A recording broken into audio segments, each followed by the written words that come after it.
Without a shadow of a doubt, it's the Crockett Show in social media history. I want to welcome you to another edition of the War Zone. I got my co-hosts in the building. The Queen, Demetra K.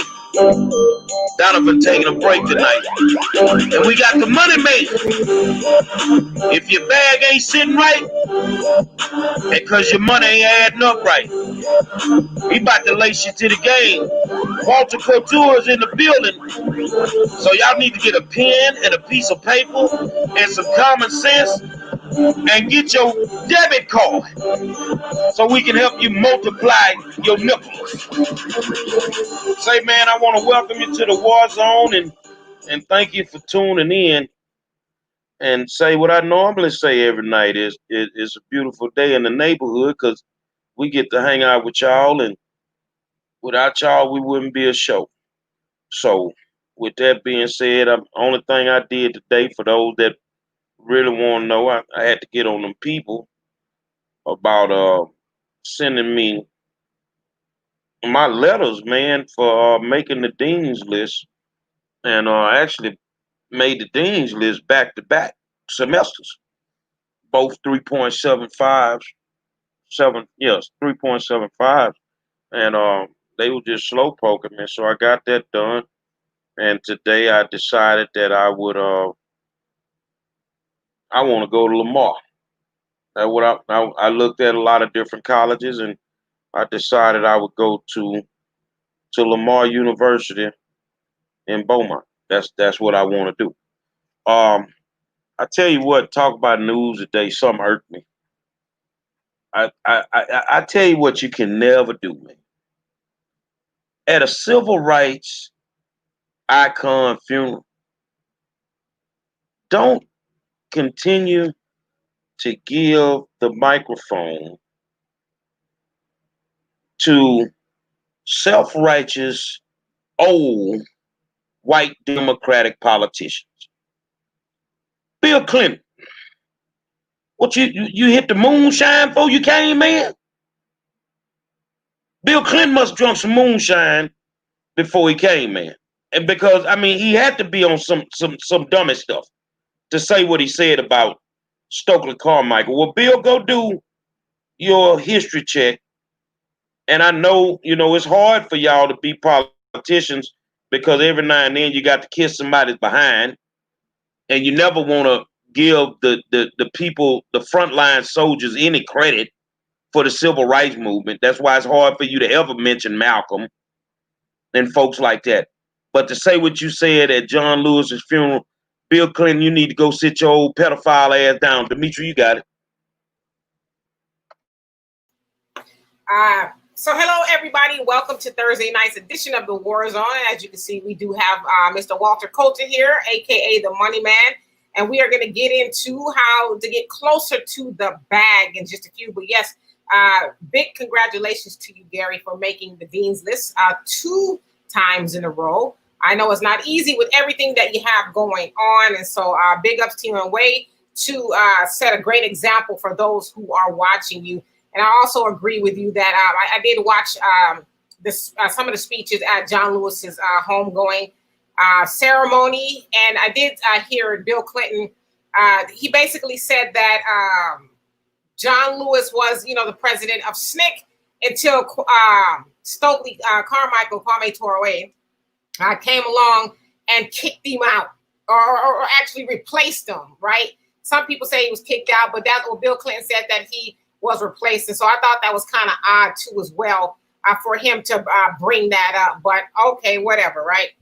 And so anyway, let's go ahead and get into it. So I was reading today that the economy, the GDP rather, gross domestic product, dropped almost 33% in the second quarter, which is April, May, and June. And we all know that is due to the pandemic. The pandemic closed a lot of stores and restaurants and a whole host of other things to just shut down to try to stave off the coronavirus. As we know now, it is rising, some worse in some places than it was when it first started. And so we also know that a lot of unemployment claims contributed to that. Last week, I think we saw about 1.43 million more unemployment claims filed. And so things really aren't getting better, although experts said it got a little bit better when the stimulus checks of $1,200 was released. What was it, in May? I think it was. The $1,200 were released in addition to the $600 a week on top of unemployment, on top of what people were getting. That kind of helped. But we know as of this Saturday coming up, which is the first, all of those things are supposed to end, the $600 unemployment, and a lot of the moratoriums on rent are being able to, landlords being able to evict people. That's about to stop unless they being Congress, do something. We know that they are in gridlock in Congress. The Democrats want to go ahead and, as they say, help out the American people by continuing the $600 and giving a little bit more than the $1,200 and keeping these moratoriums on these evictions in. But the Republicans are saying, nah, we're looking at about $200 extra a week instead of the $600. And we know, especially there in Houston, Mayor Sylvester Turner, he is not even willing to put the moratoriums on the city council agenda as far as stopping the eviction. It's not something he even wants to talk about. And so it looks like quite a few people are going to be evicted if those moratoriums are not in place. And so, Gary, I want to get your input on that. But before we do, Walter, that's what we are going to talk about, how to, I guess, if you are one of these people who are going to get evicted or your $600 unemployment is going to get cut off, how can we, I guess, get from under that? But I want to say this before I give the floor back. A lot of people who are getting that $600, they are not tricking it off, as some people would say. A lot of people actually need that money, and a lot of people, $600 plus whatever they're getting in unemployment, doesn't even come close to helping them pay their bills, right? Let's say if you had, a pretty good income and you don't have that anymore. I mean, a lot of people were making more than $600 a week or even $1,000 a week. And so they actually really need that money. And so, Gary, what is your opinion of Sylvester Turner not wanting to even talk about putting a moratorium on the city council agenda? Well, actually, I don't have a problem with it. And I'm going to tell you why I don't have a problem with it.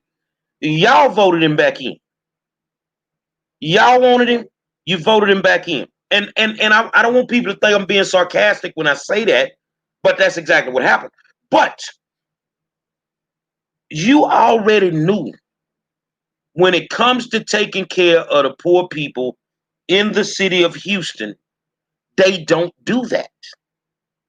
They just don't do that. So if they expected Turner to do, to do that much for them, you set yourself up. I think if you tune in here every night, we talked about that really, really hard in the beginning of the war zone. How you needed to pay your bills, stay on top of your bills, do what you needed to do. And when you come out of this, me and you, all three of us just kept saying, when we come out of this, you're going to owe all this money. So, I mean, it's like the Three Little Pigs to me. It's just like the Three Little Pigs or some nursery rhyme. You knew what was going to happen to you. Did you prepare? Because they don't give a damn if you're sleeping up under the freeway. Maybe if you had some different leadership, then you'd figure it out. But the bulk of that city council that we got, the ones that can fight this battle with Turner, they Democrats. And they ain't going to go to war for y'all. They're going to leave you hanging. So am I mad at Turner, Ms. Demetria? No, I expect stuff like that. I expect it. So if I think about it, I'm the city of Houston. So if I expect it, I'm already prepared when it happens. So that's how I feel about it. And then get to Walter, a little bit of an echo. Before we get to Walter, should also be said that the GDP drop, or shrinkage rather, almost 33% is the largest one. I think they said since the Great Recession. It's the worst since I guess their worst quarter during the Great Recession. And so what we're going through is really bad, and it's probably going to get worse because we are not even anywhere close to tackling this coronavirus pandemic. If you drive in your neighborhoods, you'll start to see these businesses that you are used to seeing. They're no longer there. I drove by a store that was in my community for years since I was a child. Drove by there yesterday, completely gone. And so we're going to start to see those things. And so Walter, and I should also say, you guys, well, I'm so sorry. I feel like a jerk. Donovan had something to do today, so he's not here if you guys haven't noticed, but he will be back in the war zone tomorrow. So yeah, he's busy. So Walter, what is your take on that, and what can we do if we're suffering or we're going to, like the first is Saturday? What can we do if we're facing any of those circumstances? What do you suggest we do like right now? Well, let me give it to you. Let me give you the oh shit, we're not prepared version of it, and then I'll give you what to do next time. What I would do, honestly, if like the first was coming up and I couldn't, well, first of all, most of the people, and I'm gonna tell you how it is. A lot of people know that you should be in a position where a lot of people spend money in front of their rent, right? Like we've been in. One second. I'm sorry, I didn't mean to cut you off. And I did want to concede Damon's point. He says only based on annual basis, though. So yeah, the GDP is usually based on annual basis, but they're just looking at the last three. The second quarter rather, due to the unusual circumstances that we are enduring. So yeah, you're right. Yeah, he's right. And in the stock market and what they're talking about. First of all, the market's moved every day by something. That GDP number. I mean, and those are old numbers that they're using. I mean, we're talking numbers from like June. Do you understand? So in my opinion, I mean, July could be even worse because we saw this is like, because in June, things were open. And so now things have shut back down.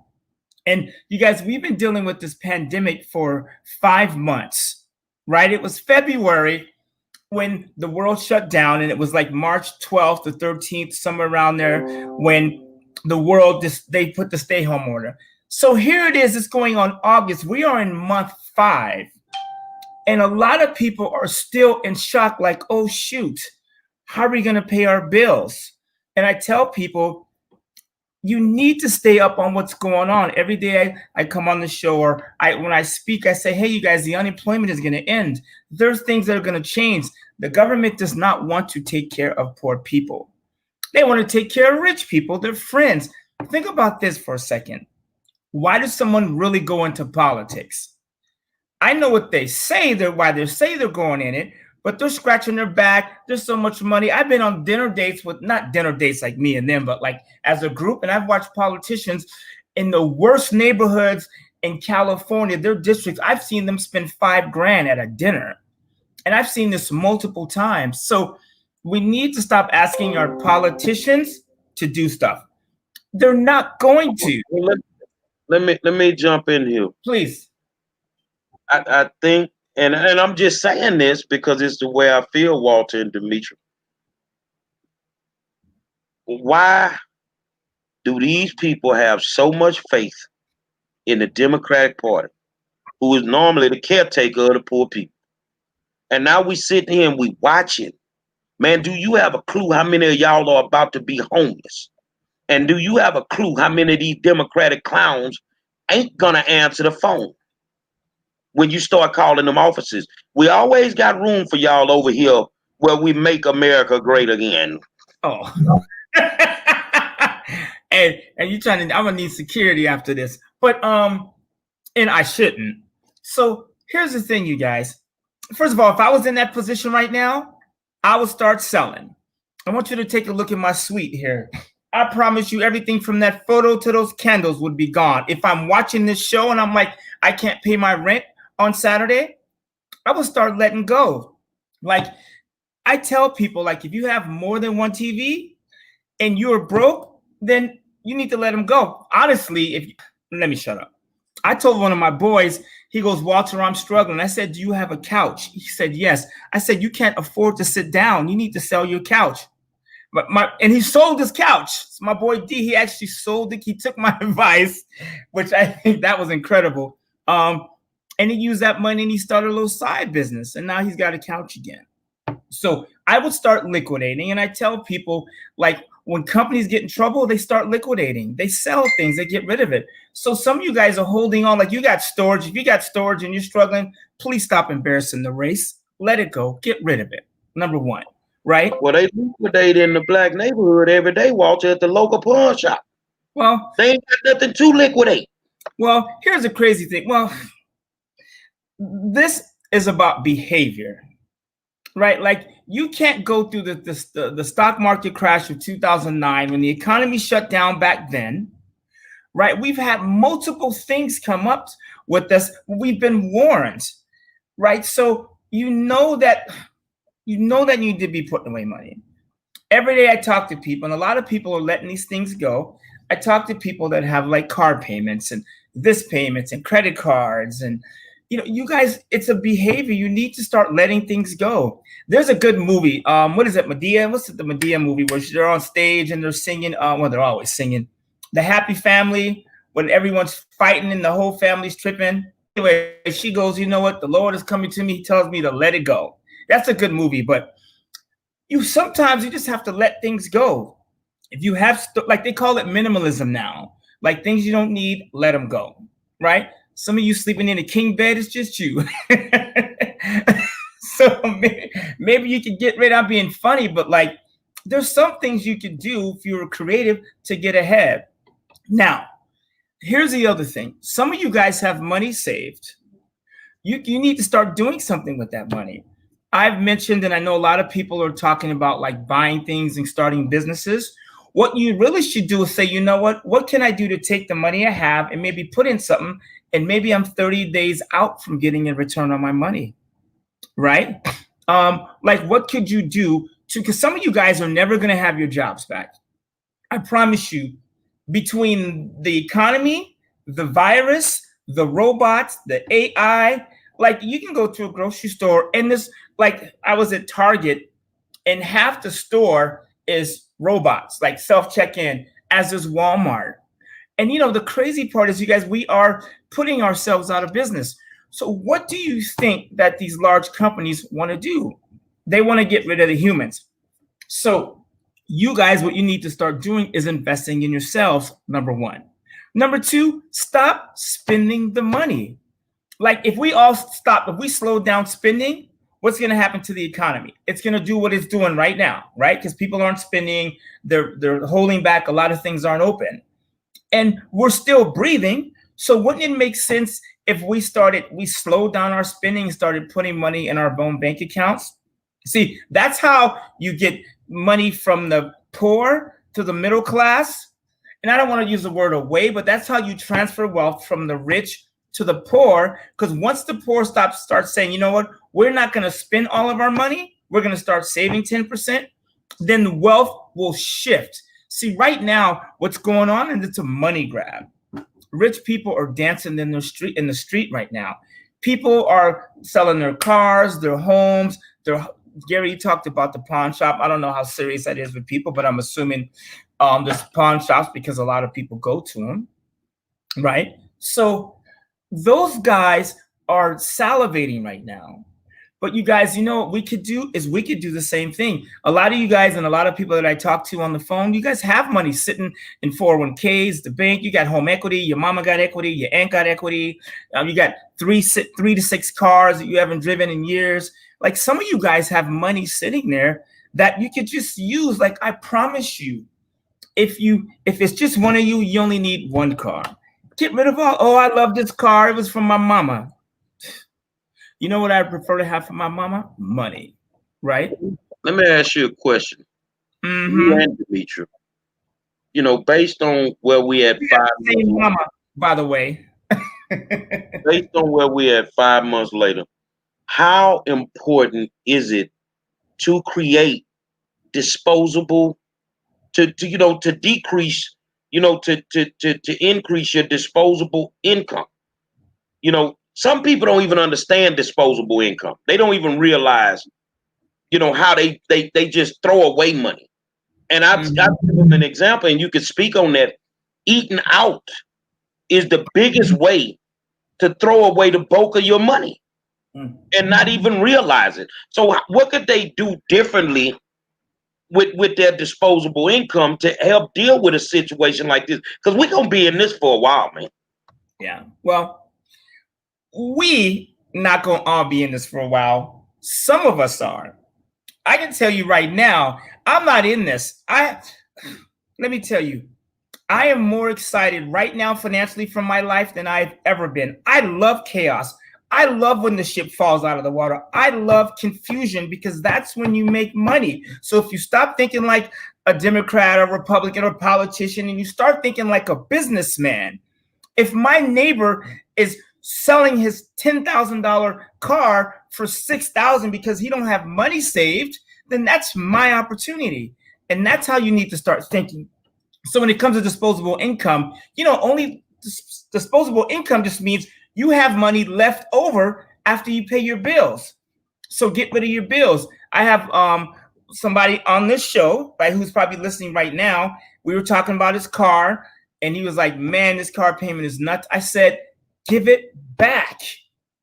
I go, think, and I'm not going to put his business out there, but think about having an $800 car payment. And some of you do have $500, $600, $700, $800 car payments, and you're making $3,000, $4,000, $5,000, $6,000 a month. If your car payment is $600 a month, but your income is $3,500, you are screwing yourself financially. You're not going to be rich. If you are, it's going to take you 75 million years, right? So let it go, you guys. I want a new Range Rover. I do, with the white interior, right? I saw J-Lo, and it was the big dude. Another one, DJ Khaled, in the white with the white interior. But I go, you know what? I'd rather have money, right? So you guys, disposable income is you get paid and you have money left over after your expenses. You guys, some of you guys are going to take a credit hit. And that's actually what I was prepared to talk about tonight, is how to use your credit like the banks. But some of you are going to take hits. Sometimes you have to let it go. And you guys, there's nothing emotional or sentimental about being poor.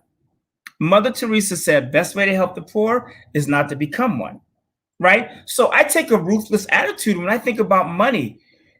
I'm always looking around. Anyone who watched this show, who's spoken to me, know all I talk about is money and the stuff I enjoy doing, which is traveling, hanging out with my kids. You see my grandson all the time. So you should be focusing on the same things. Some of you guys are crying about your rent ain't paid, but you only worked an 8-hour day. That don't make sense to me. Some of us, we've got unemployment for months and we didn't do nothing with it. You didn't start a business. My sister will tell you, every time me and her speak, we talk about businesses, an idea, like what can we do next? What do we do with this money, right? Some of you guys got stimulus money and a bunch of it. My question is, what are you doing with that stimulus? If you were self-employed last year, there's a chance that the government has a paycheck protection program, money waiting for you that you have not claimed.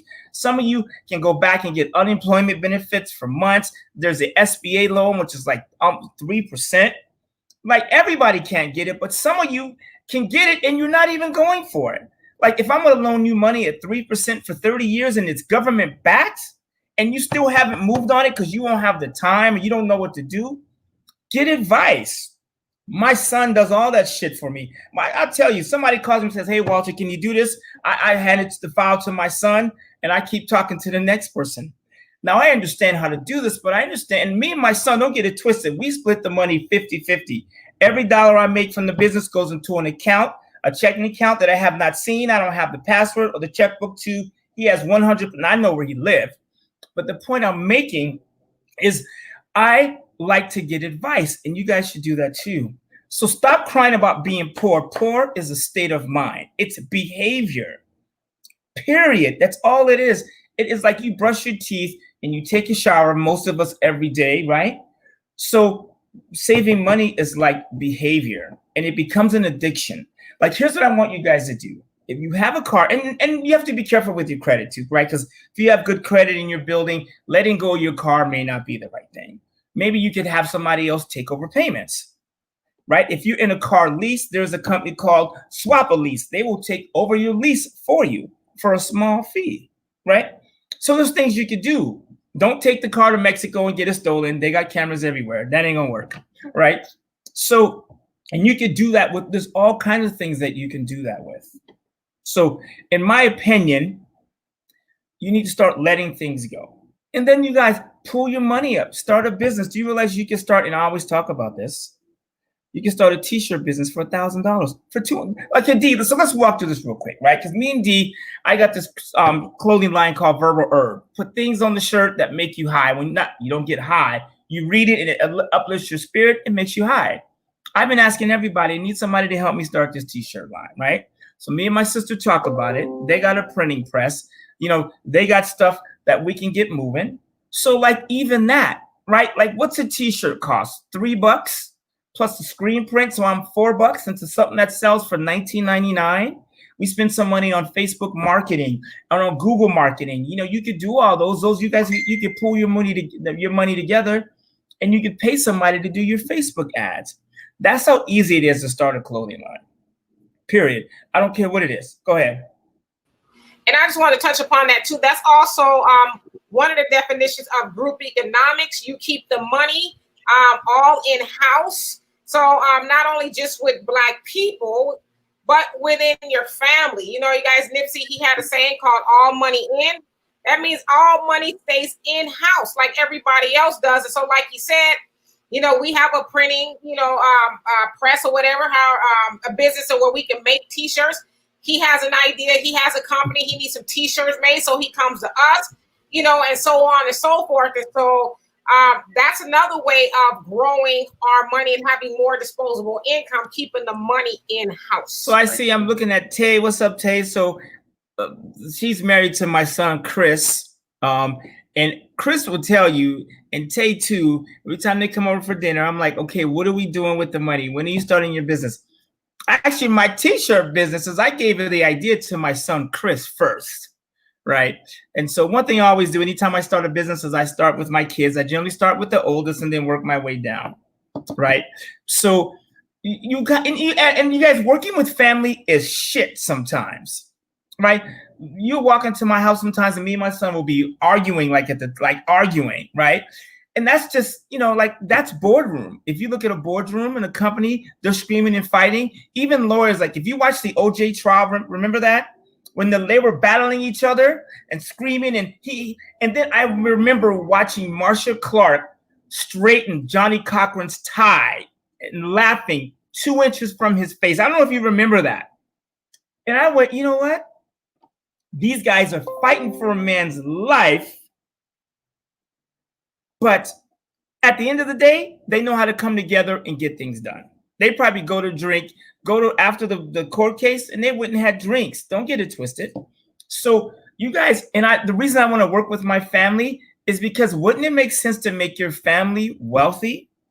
Right? I have a 15 and a 17-year-old. I was just texting them earlier about this course I gave them, you know, to learn coding, and so they can start their own computer business. And I just think it makes sense to do that. Now, is it more work to do? Yes, because you guys, I can be honest. I have a lot of white friends. I have a lot of Asian friends.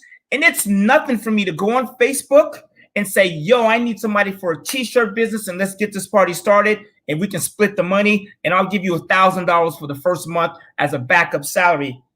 Do you know out of 50 of those, 2 of them will be African Americans? And we need to stop doing that. And unfortunately, we wait to do business with our own people and it costs us money, right? Like my sister will tell you, I'm always like, who do we know? Who do we know in our family? Who do we know that could do this business? And I have lost money. I have procrastinated on making money, waiting for people of my color or my friends and my family to do shit. So we have to be more responsible. So if you're having trouble paying your bills, you guys, cut your expenses, start your own business. You cannot get fired from your own business, right? And I feel sorry for these restaurant owners. I do. But like, first of all, you know we shouldn't be eating out as much. Do you realize for $50 you can make a gourmet meal for 4 people with drinks and wine included in your home? And I think that's where we're going to go in the future. If you watch CNBC, Jim Cramer in the lightning round, he was talking about like restaurants becoming a thing of the past and people eating at home and doing more takeout. And I really think that's what's coming. And if you own a restaurant and you don't have 3 to 6 months in the bank for emergencies, whose fault is that? Now, I can sit here and play, oh, it's the poor man, or restaurants are going out of business, or people don't have money for the rent, but that is your fault, period. I don't care. I talk to people say, oh, I don't have money for bills. Yes, you do. You have other things that are more important than you investing money. And some of you guys and some of the people need to feel the pain. You do, because you learn from pain. Some of my biggest heartbreaks I've learned the most from. My sister would tell you, I went from being a multimillionaire to losing all my money and sleeping on her couch. That was not fun. And she's not the nicest person to wake up to. I mean, it was me. I had my girl, my kids. We were all like 10 of us in a 3-bedroom house. But we ended up getting our own houses, and now things are moving for us. So some of us just need to learn from the experiences, right? So I'm gonna send it back to you guys, and then what I want to do is I want to go over some credit tips and some things you can actually do with the current environment. I think that we've had fair warning, and we always don't do what we're supposed to do until the house is on fire. True. And the house is about to be on fire. If they don't get these moratoriums done, say, man, a lot of people gonna be homeless, man. And the same people that you good with are the same ones that are gonna turn their backs on you. Okay. But I can't be upset with them. I mean, I'm upset with you, because you're gonna see how important, when Demetrius talking about hold your vote, that ain't just for Biden, man. That's for any one of them that ain't working for us. Or, like I say, you can always do the old switcheroo and come hang out with us over here. Because I'm kicking it with Walter. I'm gonna be rich. I'm gonna hang out with my peoples. I ain't gonna have to go through that. But you keep depending on them folk, and they gonna keep you pissing in the wind, and you're going to lose everything. Turner ain't gonna lose nothing. Not in Houston. I'm using Turner as an example, but anybody in that position that doesn't even want to just put it on the agenda, that's a slap in the face, man. Wow. Okay, yeah. He said too, just really quick, Walter, James Clyburn, he was, I think it was James Clyburn. I was actually listening to it, so I didn't see it.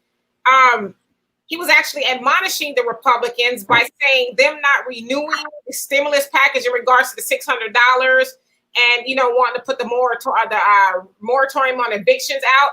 He was actually saying it's racism, because the people who will be mostly affected by it are Black and brown people. And so I just think for us as Black people, we need to do our best to educate ourselves and understand that a lot of this is really by design, right? And we got to figure out what the agenda is. Like, why is it that whoever they are, the powers that be, why are they not wanting to help us? And I think a lot of that is because we should be helping ourselves. And the other part is we don't ask them to help us, but people who are abreast of what's going on, we already know that, right? But, I don't even know what, like you said, we've been warned already. Like, how much warning do we need? If this thing does not get passed by Saturday, that's going to predominantly affect us. And we're already, especially in California, and I think even in the nation, Black people are the most of the homeless population.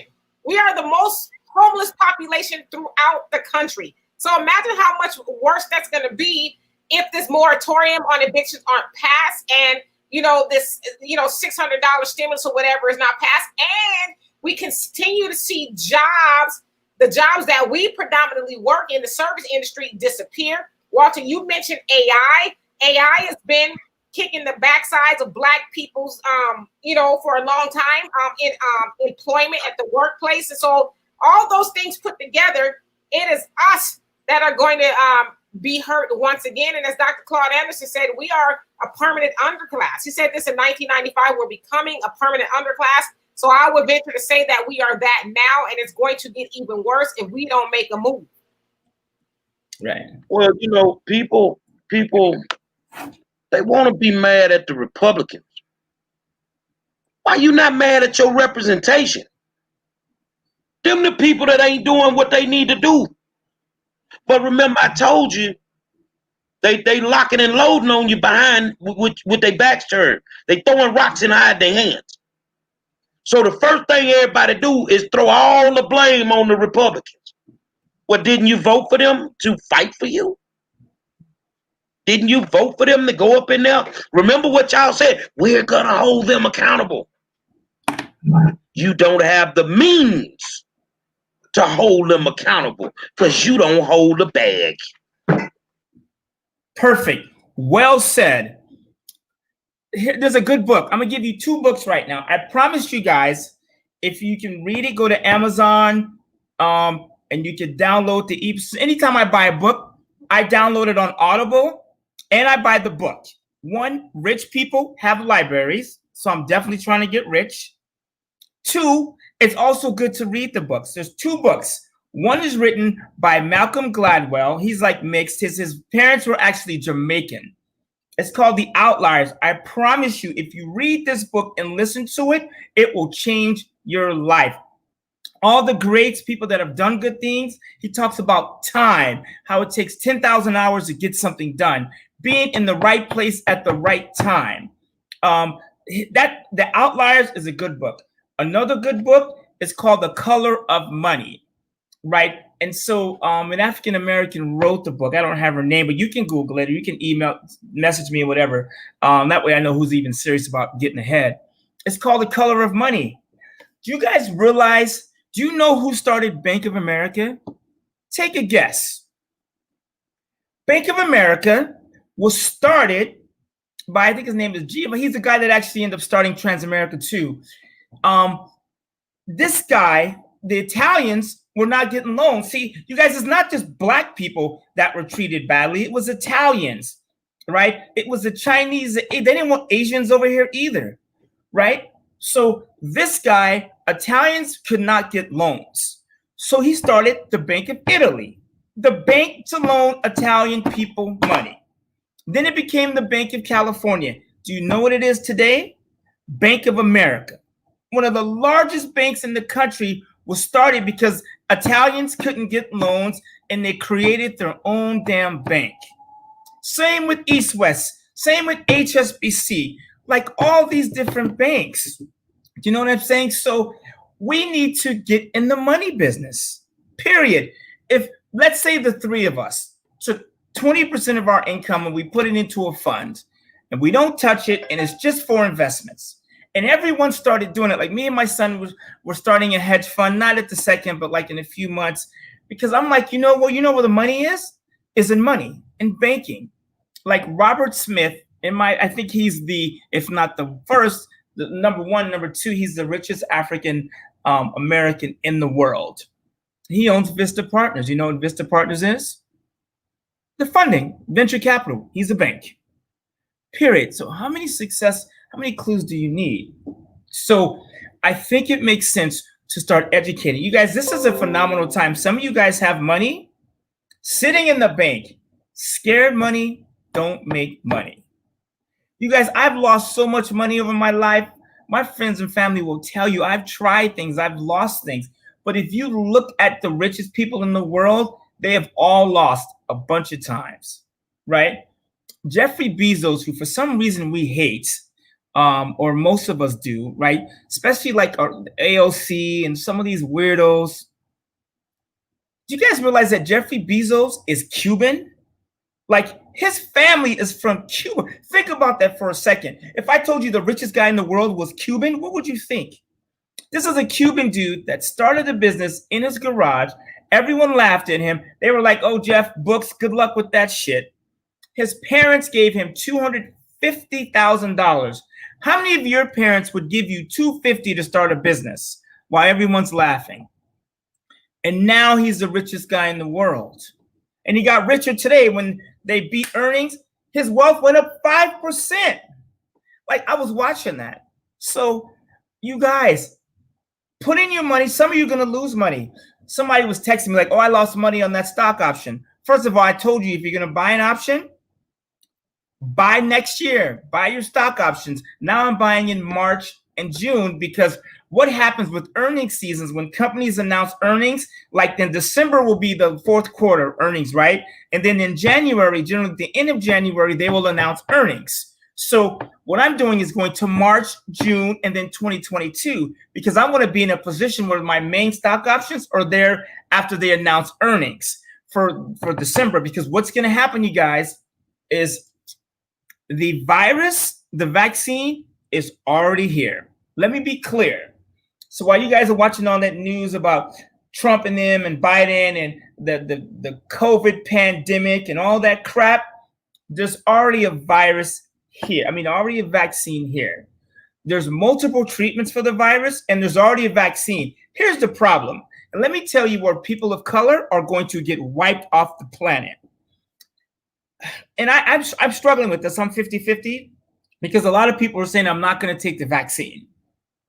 And I'm not really sure what to do with that, because a lot of our leaders are saying don't take it.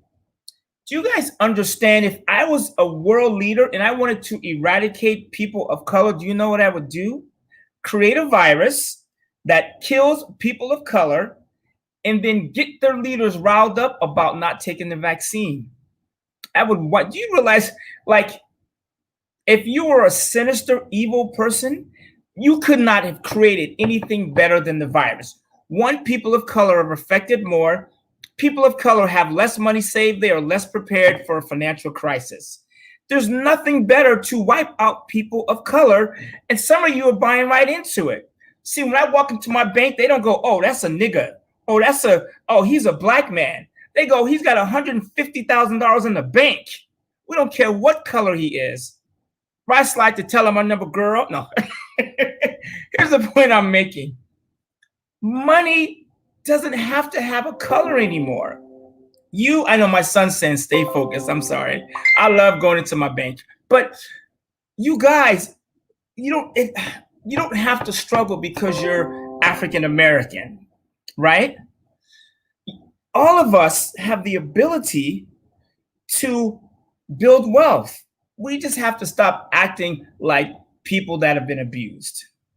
That's it. You guys keep all these, like, what happened? I heard a guy on CNBC today say, you know what? My son, he'll tell you, we're over the protests and we're over the social injustice. I've heard multiple people on TV say we are over it. I think the only city right now keeping the fire lit is Portland, Oregon.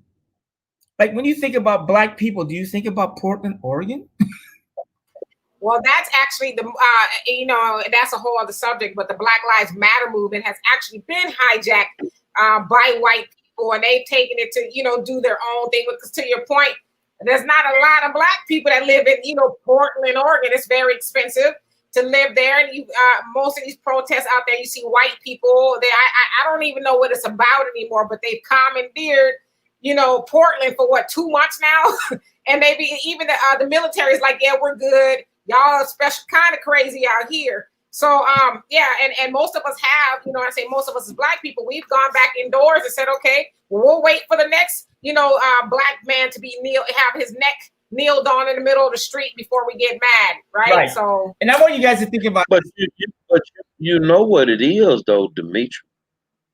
Sing it with me. They ain't gonna do a goddamn thing. You ought to coin that phrase, seriously. And that's what people say. You guys, you know what? During the Black Lives Matter, I'm kind of 50-50 on it, because like when I saw it, I just thought it was too much chaos. You guys, the Black Lives Matter wasn't even started by a Black person. I think there was a co-founder that was Black, because you guys, all these companies, gave all these black leaders and all these black organizations, they gave them hundreds of millions of dollars. Where in the bleed is the money? Like the NAACP. They figured it off. They had the script club. Yeah, the NAACP got hundreds of millions of dollars. For what though? Is the money? What? Let me ask you, Walter. Maybe you know, because I know Demetra don't know, because I know she's very intelligent, but she just don't know. What the hell do the NAACP do? I don't know. What do they need money for? Because if it's a black issue, they don't stand up for it. What the fuck do they? Excuse me. What do they need money for? For their lifestyle. Let me tell you, you know the best way to get rich is start a church or a charity.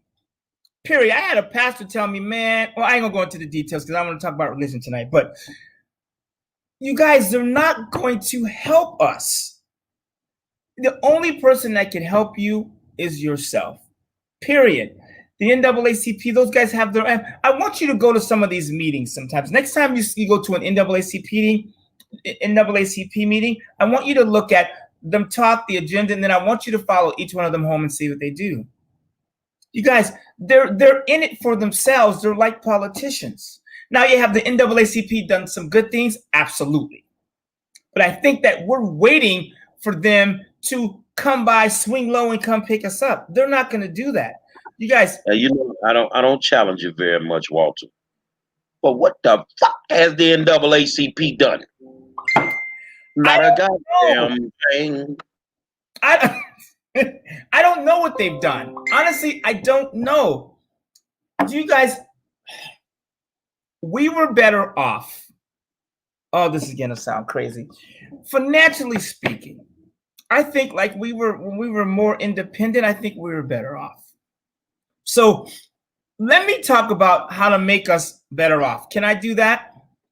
First of all, I want to, because I said I was going to talk about credit and financing. Here it is.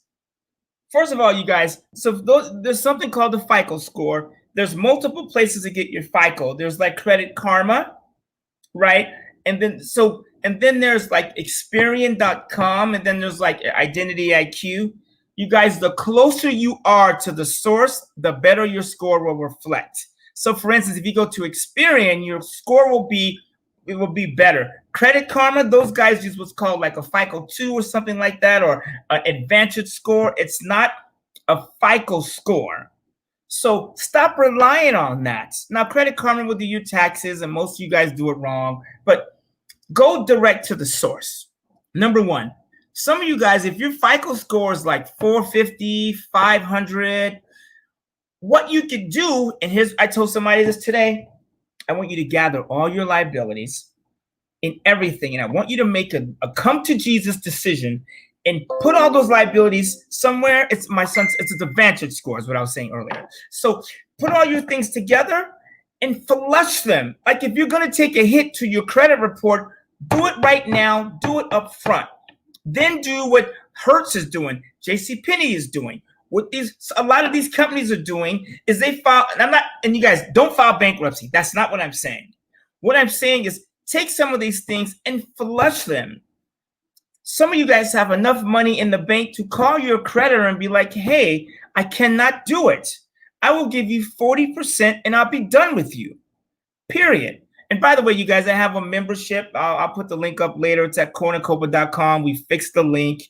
You know, I tell people it's $99 a month. You got access to me right now. I'm taking the first 300 people, and I will answer any question you have. Some of you guys I've been on the phone with for hours. So anyways, back to the credit. You have the FICO. What I want you to do is look at the money that you have in the bank, and I want you to look at your available credit. And I want you to say, is Visa loaning me money at 0% for 18 months? If so, what can I do for 18 months with a zero interest loan? Could I start a business? Could I start my t-shirt business? Could I start my car business? Could I start my nanny business? Could I start my house cleaning business? Can I be a personal trainer? Can I be a life coach? Right now, I'm looking for somebody to come to my house once a week and make all my meals and clean just once a week. Like, you could do that. You guys, remember we used to knock on doors and ask people what they needed? You can cut. I mean, there's things you guys could do. You don't have to just sit back and get slapped in the face. So if you have ability to credit, I tell people, you guys, and this is the time, because what these banks are going to start doing is taking the credit back from you. Some of you are already feeling it where they are closing your credit lines. So if you have access, and no, I wouldn't buy Hertz stock. I would buy the stock options. I own the October 550s. Email me, hit the link, membership, hit me up. So like, you guys have access to this credit right now. What I would do if it were me is I would grab that credit at least long enough to go, okay, what do I do with what are my opportunities, right? Because some of you have money in the bank earning 1%, and you're paying 12% on a credit card. You're paying 6% on the car. You guys, stop doing that. Now, I'm not telling you to take all your money and pay off the car and be out of money in the bank. No, what I'm saying is start thinking like a bank.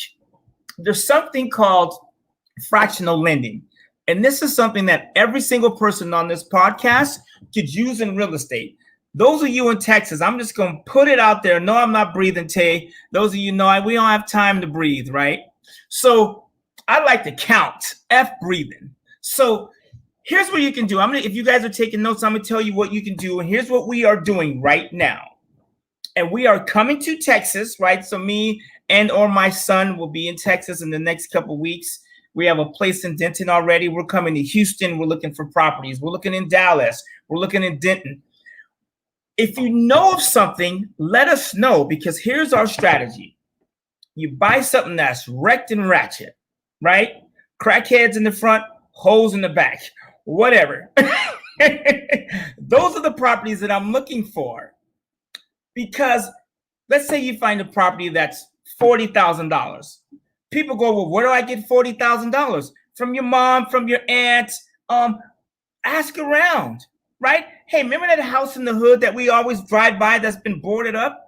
Let's go buy that house. They want $40,000 for the house. So how do we get to it? You guys can call us too. We'll work something out. We go buy that house and we buy it for 40. Let's say the house is worth 120. Do you guys know what banks do? Is they buy the house for 40. Then what they do is they turn around and they fix the house up.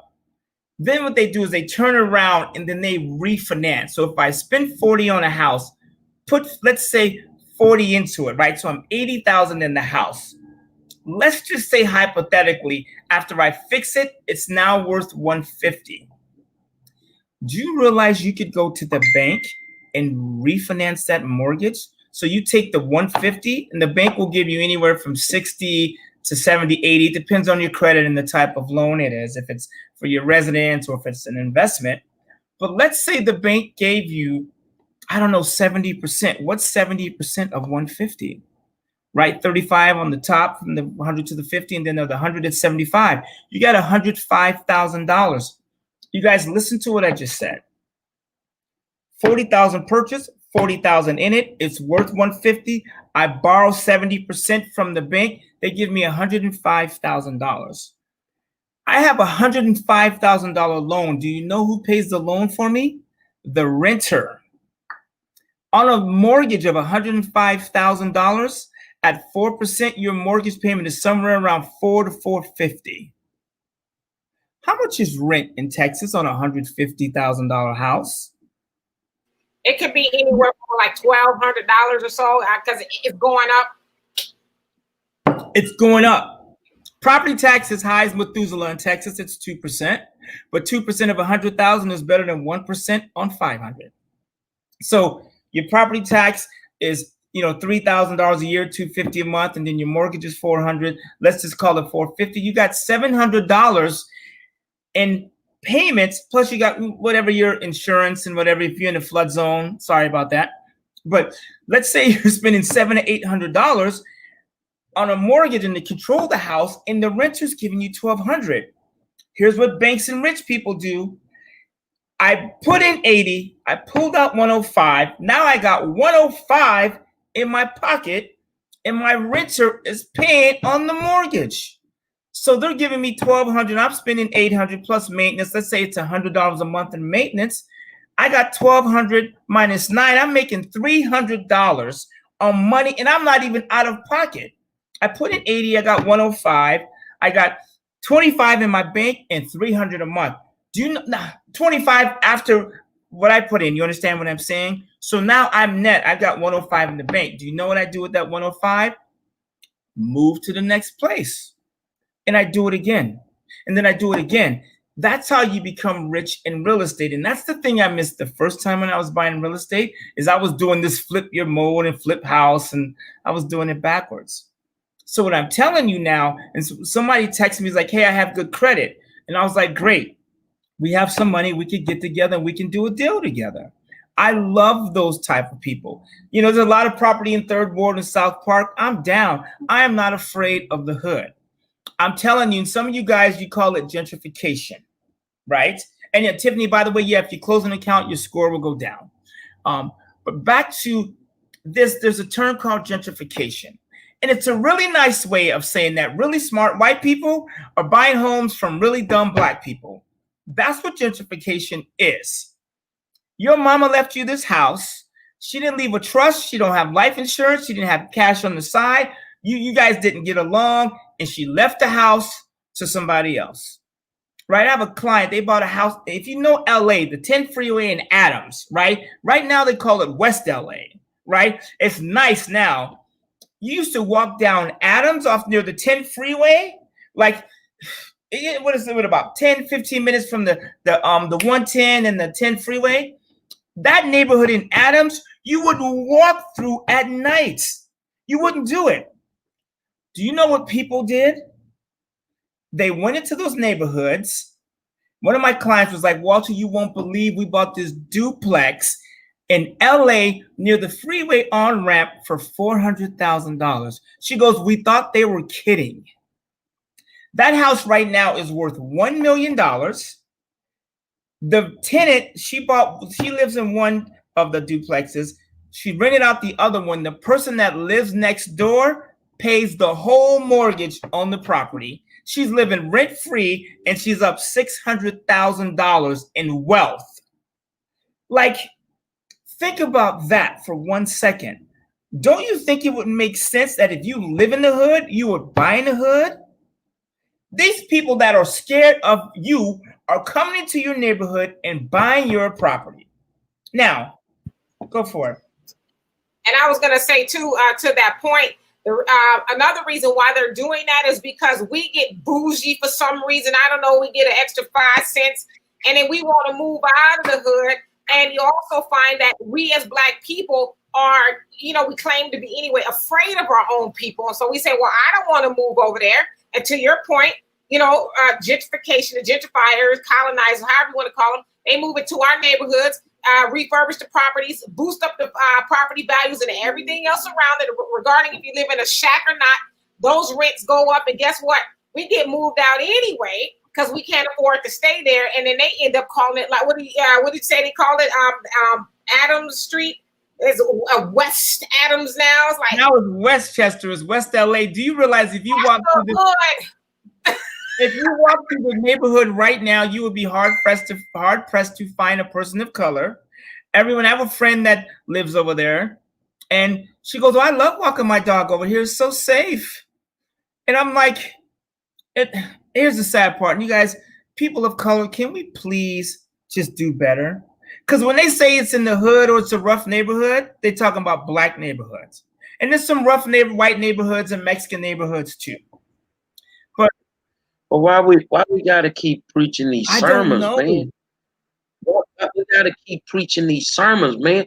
The same thing that them people doing to buy up our neighborhood is the same thing that we could be doing to buy up our neighborhood.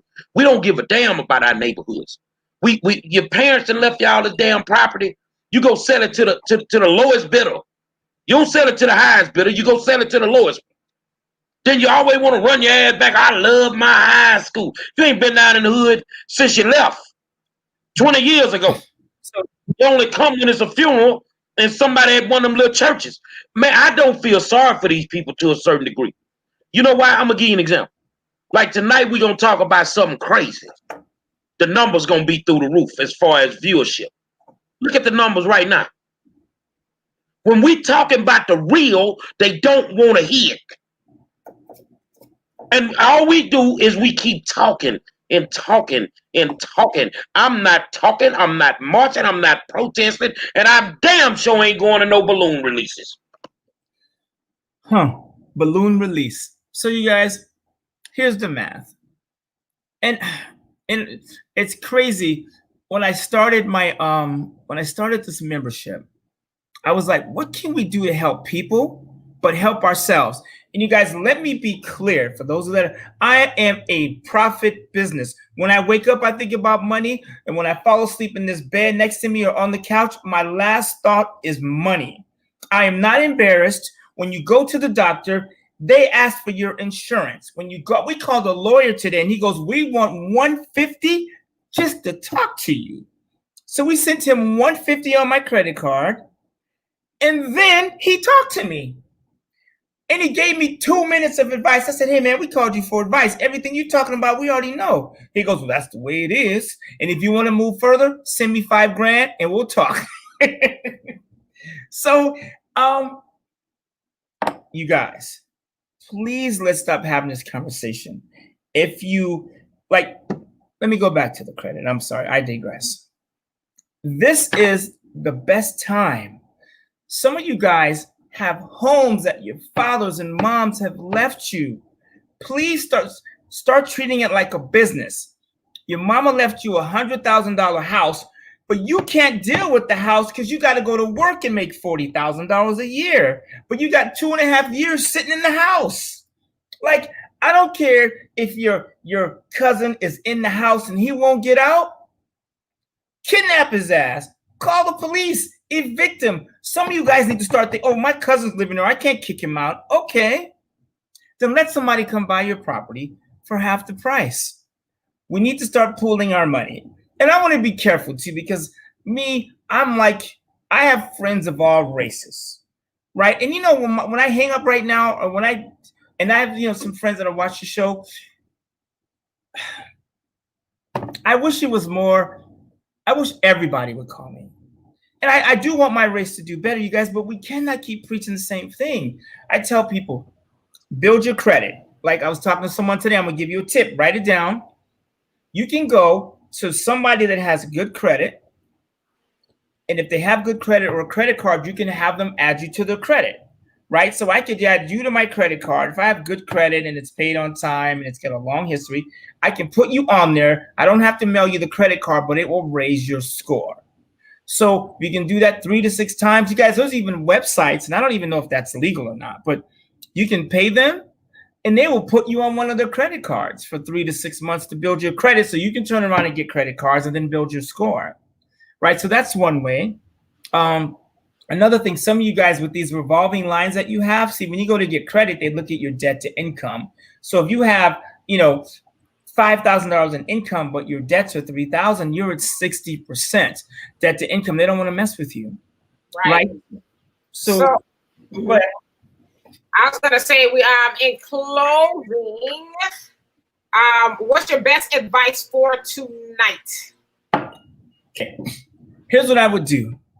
What you guys need to do, I call it an ALPI: assets, liabilities, policies, income, and expenses. Do a T-chart, right? So when you guys call me, this folder is kind of a mess, but when you guys call me, I do one of these, right? So I don't know if you can see that. It's kind of weird. Whatever. You get the point, right?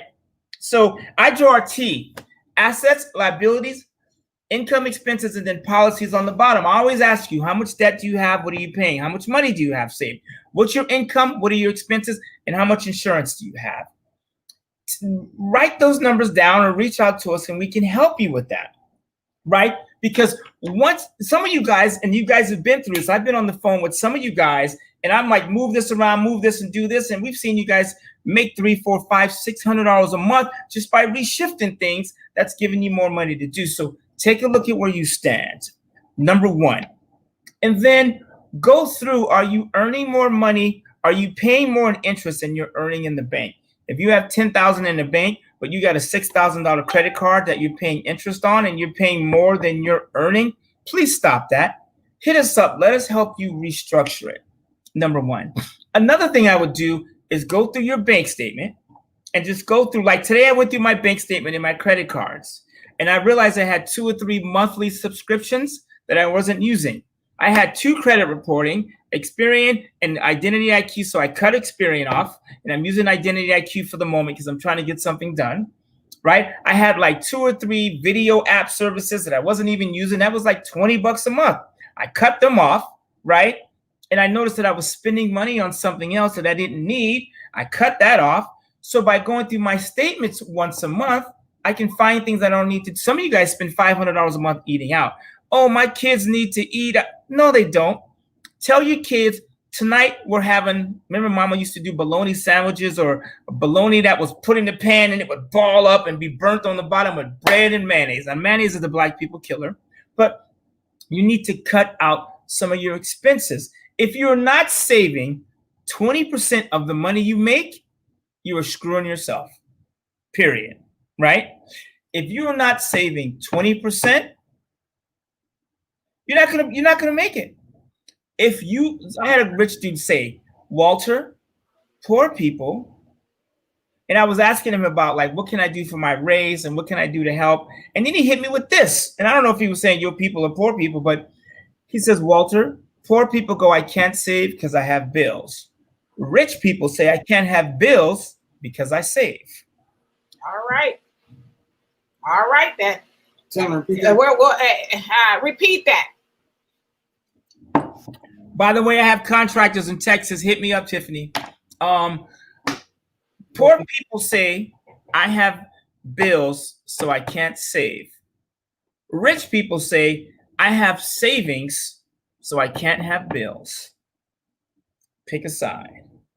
All right, now, so that once again, it has been won for the record. I hope you all watching out there have learned something new, and even more importantly, have been inspired to take a look at, like you said, where you stand financially. It's something we should all do more often. Donovan often talks about an app called mint.com, mint.com, where it'll give you a snapshot of all the money that you're spending throughout the month, so you can see where you are and what you need to do to improve, right? And so, as always, Walter, we thank you so much for being here. We look forward to seeing you next week. Gary, go ahead and close us out.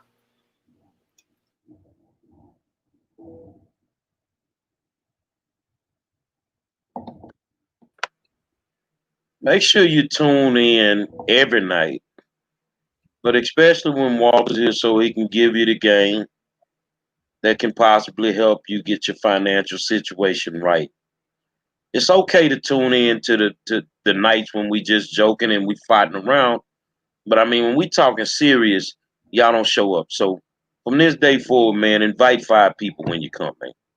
Invite 5 people. Every one of y'all invite 5 people, man.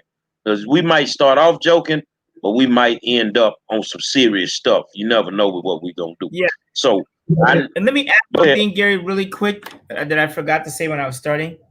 You guys, this time right here, this economic opportunity, and that's what I'm calling it, it's going to be a long time before we see it again. Will there be more stimulus? Yes, of course you're going to do a stimulus. Right now, they're just dragging it so people can go through chaos and the people that are in the know can make more money. That's all, because are we going to get a stimulus package? Of course we are.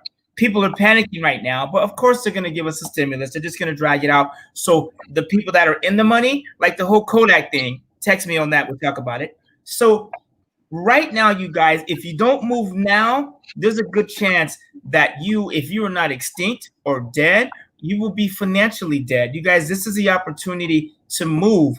You know, you can wake up at 6 and you fall asleep at midnight. You can do that for a couple weeks. Just try it. Even if you're up at night, work on your thing. Yeah, it's hard as hell, but I'll tell you guys, it will pay off. So. And so Alice Walters is back with us once a week, either on Wednesdays or Thursdays. And so Gary, I usually puts a flyer up to let everybody know when he's coming back on. So Gary. So, tomorrow, does size matter? I know you women y'all gonna like that. It's what it is. Because I want to watch that. it's gonna be a good one tomorrow. So I decided to end the show with one of my favorite songs. When I was a little bitty boy. My grandmother bought me a cute little toy. It's for tomorrow night. She told me it was my ding-a-ling-a-ling, oh, my ding-a-ling. Hey, man. We're going to talk about ding-a-lings tomorrow night. Oh, no. At 7 o'clock. I'll holler at y'all.